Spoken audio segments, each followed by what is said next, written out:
Alors aujourd'hui, on va observer quelque chose d'éclairant en comparant simplement la façon dont les journalistes suisses et français interrogent les représentants israéliens.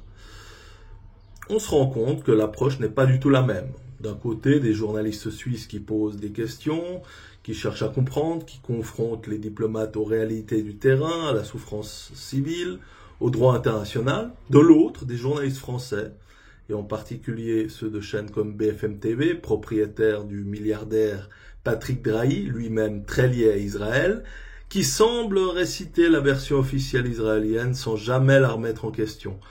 Le contraste est saisissant. Alors prenons l'exemple d'une interview menée en Suisse sur la RTS. Face à l'ambassadrice israélienne, le journaliste n'hésite pas à lui demander des preuves, à évoquer les morts civiles à Gaza, les violations du droit humanitaire. C'est sobre, rigoureux, parfois un peu tendu, mais c'est du journalisme. C'est ce qu'on est en droit d'attendre d'un journaliste intègre. Alors je vous montre ça. Morts, dont 15 000 enfants. Il y a eu le Liban, 3 000 morts. Et l'Iran, depuis vendredi. Que cherche Israël à part la guerre? On reçoit sa représentante en Suisse ce matin, Pietro Mignon. Oui, l'ambassadrice d'Israël en Suisse, Yifat Rechef. Bonjour. Good morning. Israël a déclenché vendredi une opération militaire d'envergure en Iran. L'Iran a riposté et depuis, c'est l'escalade, un conflit d'une ampleur jamais vue, des salves de missiles de part et d'autre, plus de 200 morts en Iran, 17 en Israël. Vous vous exprimerez en anglais ce matin avec une traduction simultanée. Yifat Rechef, pourquoi Israël a déclenché les hostilités? Pourquoi ce nouveau conflit meurtrier, un de plus dans la région? Une menace existentielle sur Israël, dites-vous, menace que faisait peser l'Iran, ça justifie 200 morts civils en Iran. Vous avez parlé du programme nucléaire iranien. Le fait est qu'avec cette agression, depuis vendredi, les pourparlers sont au point mort. Il y a aussi ce sommet sur la résolution pacifique du conflit à Gaza qui a été annulé. Au fond, on a l'impression qu'Israël aujourd'hui a définitivement renoncé à la voie diplomatique. C'est la guerre avant tout. Yifat Rechef, vous disiez en octobre 2024 à la RTS ne pas vouloir de guerre à grande échelle au Moyen-Orient. C'était en réaction aux attaques israéliennes au Liban. Aujourd'hui, c'est précisément une guerre à grande échelle que vous avez déclenchée dans la région. Le prix à payer, Yifat Rechef, le prix à payer, 54 000 morts à Gaza, 15 000 enfants, 15 000 enfants. Est-ce que vous arrivez encore, vous, personnellement, à assumer cela? Est-ce que vous arrivez encore à dormir tranquille? Vous mettez en question ces chiffres, Yifat Rechef. Je précise que ces chiffres, ce sont les chiffres donnés par l'ONU, l'UNICEF, encore vendredi dernier. On va pas débattre de ces chiffres-là, mais ce sont des chiffres onusiens. Gaza est un échec de l'humanité qui franchit toutes les limites juridiques et morales tolérables. C'est ce qu'a dit hier la présidente du CICR dans une interview à la presse dominicale. Des Gazaouis qui sont abattus alors qu'ils font la file pour obtenir à manger.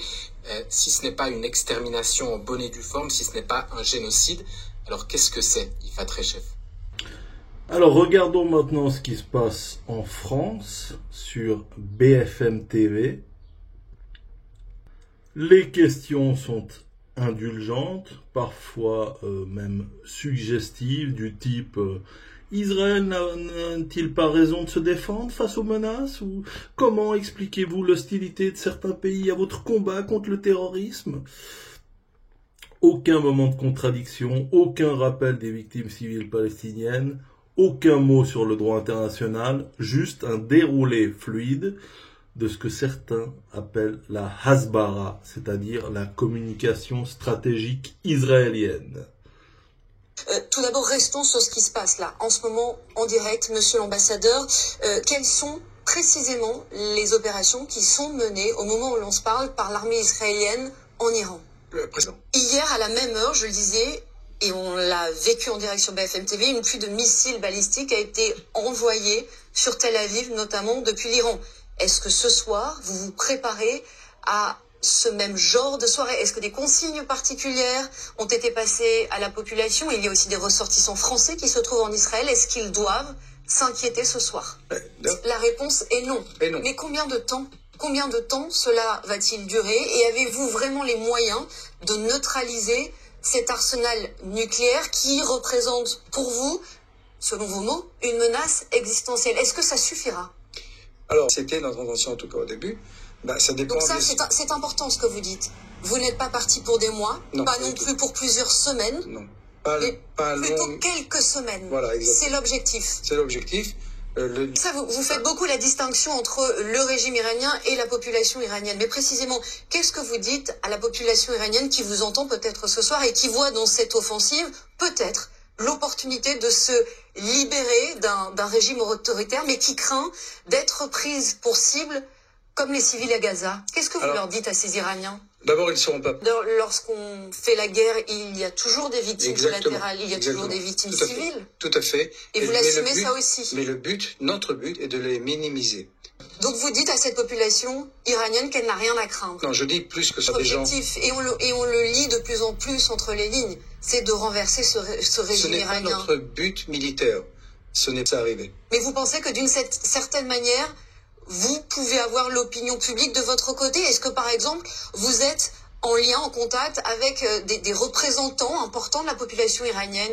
Je soutiens justement, monsieur l'ambassadeur. Qui vous aide, vous, Israéliens, depuis 2 jours, depuis cette vaste attaque qui a été menée? Qui vous aide aujourd'hui de manière opérationnelle? Les Américains le font? Les Américains le font, ça a été... Bien sûr, je ne vais pas en parler en studio, mais les Américains nous aident à... Je ne demande pas le détail de l'opération, mais simplement de quelle manière? Nous aident à arrêter les missiles et les drones qui sont tirés sur la défense antiaérienne. L'offensive était une offensive israélo-israélienne, et toujours une offensive. Pour complètement détruire les infrastructures nucléaires et le programme nucléaire, une grande partie est enfouie très profondément. Et pour arriver à le frapper, y compris protégé par des bunkers, vous auriez besoin d'une bombe que seuls les Américains aujourd'hui ont, une MPO. Est-ce que cette bombe, vous l'avez demandée? Est-ce qu'elle vous a été donnée ou est-ce que vous allez la demander? Non, non et non. C'est clair. Est-ce que vous excluez, si les frappes ne suffisent pas à neutraliser cet arsenal nucléaire, est-ce que vous excluez d'envoyer des troupes au sol ou ça fait partie des possibilités? Ce n'est pas... Non, mais peut-être que vous ne participez pas aux décisions, mais vous avez quand même tout un tas d'informations. D'ailleurs, vous nous en avez déjà donné de très importantes et concrètes.